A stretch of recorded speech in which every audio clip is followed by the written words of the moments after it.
I'm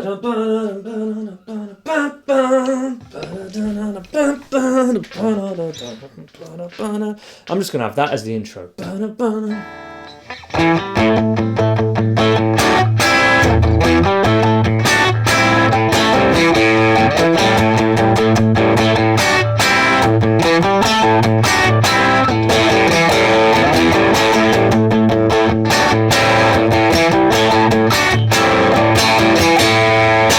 Bitch by the Rolling Stones. This is one of my favourite Rolling Stones riffs for two reasons. One, because we can play it in standard tuning, and when you look at Rolling Stones riffs, they pretty much all are in open G or something, which when I was first learning guitar, I had a pathological fear of retuning my guitar. It was hard enough to keep it in standard tuning.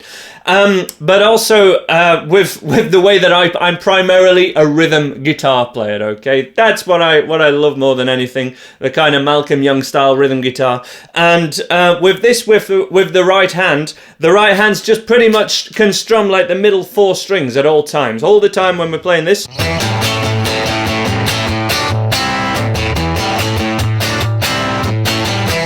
You have no need to ever be accurate with the right hand, which when you're rocking out with your band and you're playing a gig or anything like that, the last thing you want to be worrying about is right hand technique. It's just the worst thing in the world to have to concentrate here when you're wanting to put on a good performance. So this is why I wanted to show you this riff. There's an awesome cover version of this by Chevy Metal, which is Taylor Hawkins of the Foo Fighters cover band. And I think it's my life ambition to play with Chevy Metal. I think that would be even better than playing with the Foo Fighters. I think it'd just be awesome.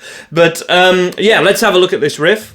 So the notes to this riff begin with the third finger at the 7th fret on string 5, going to the first finger and then the third finger at 5th and 7th fret on string 4.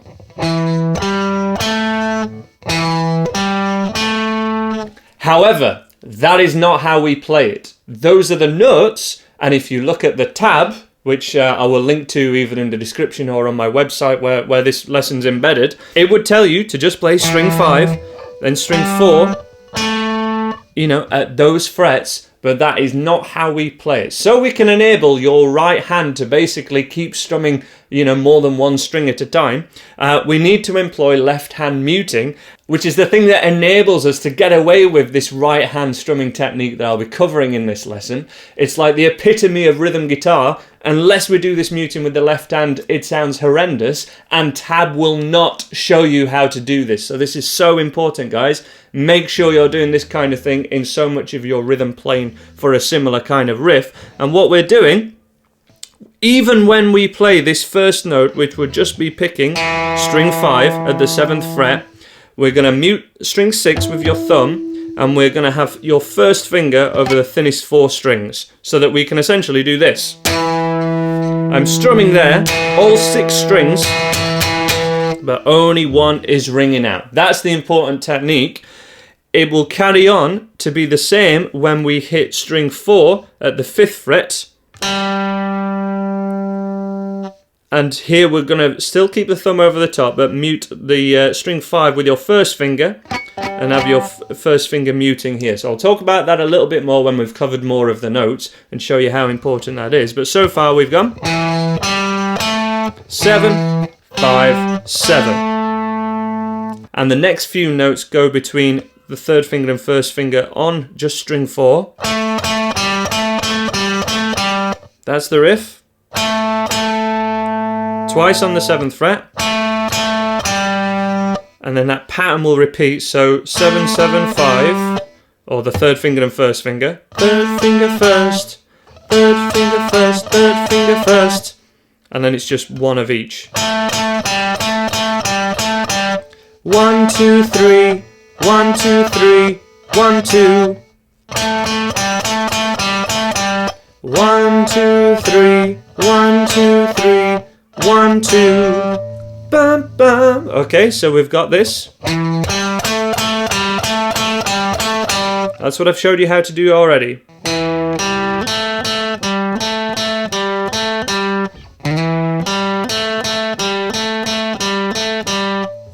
With the technique that we've employed earlier, we're going to have a little slide, we're going to hit more than one string purposefully with the right hand. Also here as well. Then we get this sort of slap technique. And then when we hit this one, we're also going to hit the open A string. And that turns this into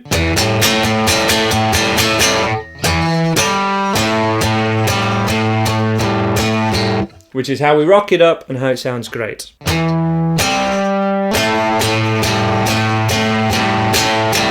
Then we have the third finger and little finger at the 7th fret on strings 2 and 3. And then they go to the first finger at 5th fret. So these are called double stops. And this is all really based on like a minor pentatonic area, but you know, these two notes, that one's not part of the A minor pentatonic. We're just using that as an area to work within to get that riff. Nice and slow.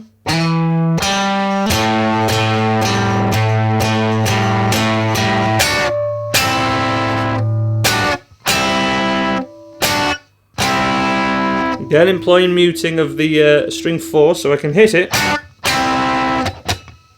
but none of the other strings ring out. Very similar thing again, but we move to the other riff there.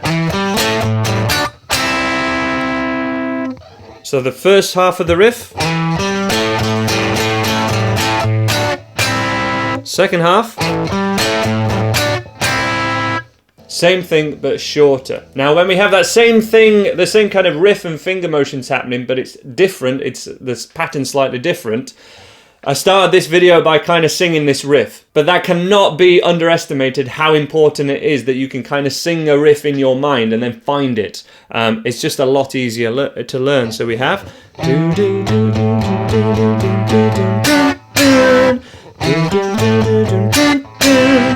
doing that is actually really important while you're learning these riffs, to sing it in your mind. But to give you some accurate instructions here, we had that 7 7 5 7 7 5 7 5, or 1 2 3 1 2 3 1 2, and then the second time it happens we only have one of them, and then we're straight to that bit. That's the second part of it. And with string muting, you know, we're going from string 5 to string 2. That would be a lot of picking work for a beginner, going between those middle 4 strings, going from string 5 to string 2. And you'd have to be very accurate and kind of concentrate on the picking hand. With this muting technique, you just don't.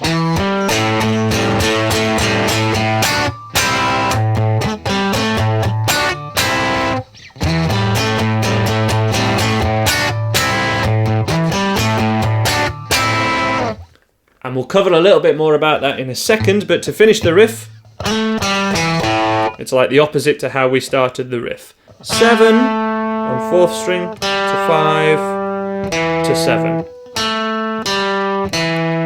Finally, open. So,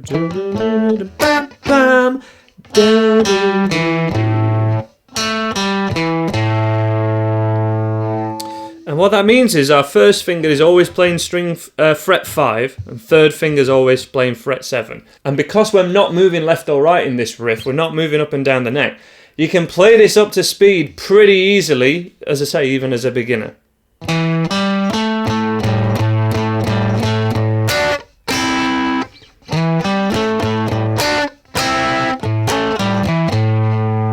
That's what I've shown you how to do. Let's do it a few times together, nice and slow. 1. Would actually start on beat 4. Those first couple of notes. So it would go 1, 2, 3, and 4 and. So joining on the 4 and. 1, 2, 3.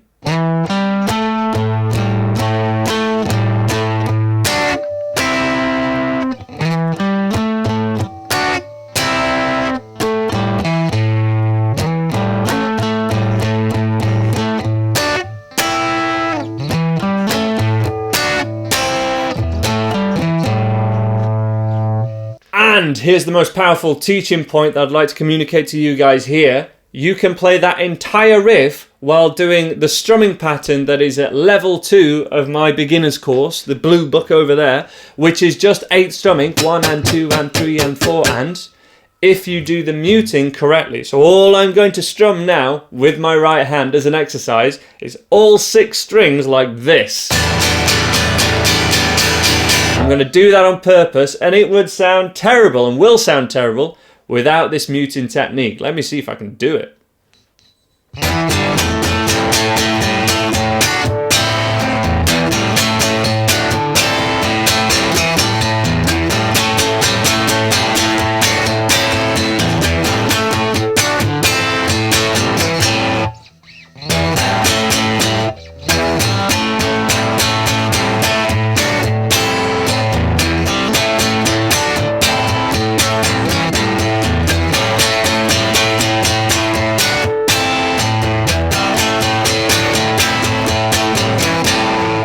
And there you go, a little messy for sure, but I was hitting all 6 strings the entire time there. Now you don't have to be that wayward with your strumming, you could keep it to a pair of strings to keep it a little bit neater, or even just the middle 4 strings.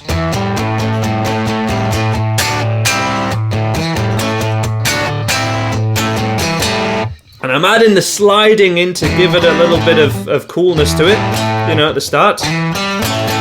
But if you don't do that, it's just so easy with this hand.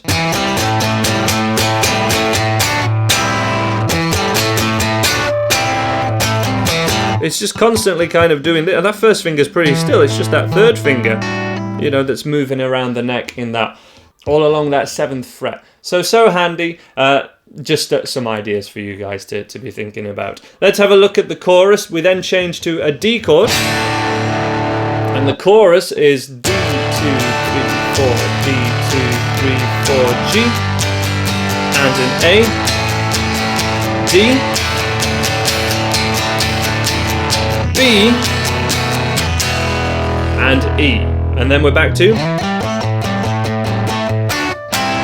and that would be the whole song. So we had a D major chord, G, and then an A major. D,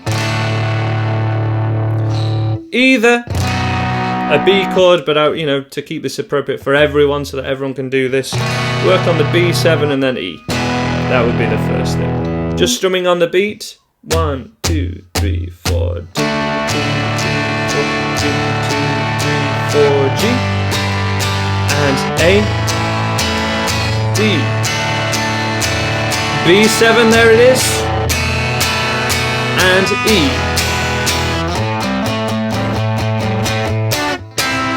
And then you're away with your riff. Now, I've tried to keep this lesson appropriate for everyone, but of course when I'm saying this is at a beginner level, any technique that is new to you, you're going to struggle with. Everyone will. The first time I tried this technique, you know, I couldn't get anywhere near it. So don't beat yourself up if the muting with the left hand is something that you've never come across. Actually get excited, because this is going to enable you to play such higher level riffs much faster if you employ this technique for these kind of similar riffs. There are plenty of the AC/DC tutorials that I've been uploading recently that have this exact same technique. So you've got a good 5 or 6 tutorials there, if you just check back on my AC/DC tutorials, that all have this kind of right hand technique that's just ticking away, and most of the riff is played on muting. Hell Ain't a Bad Place to Be, for example.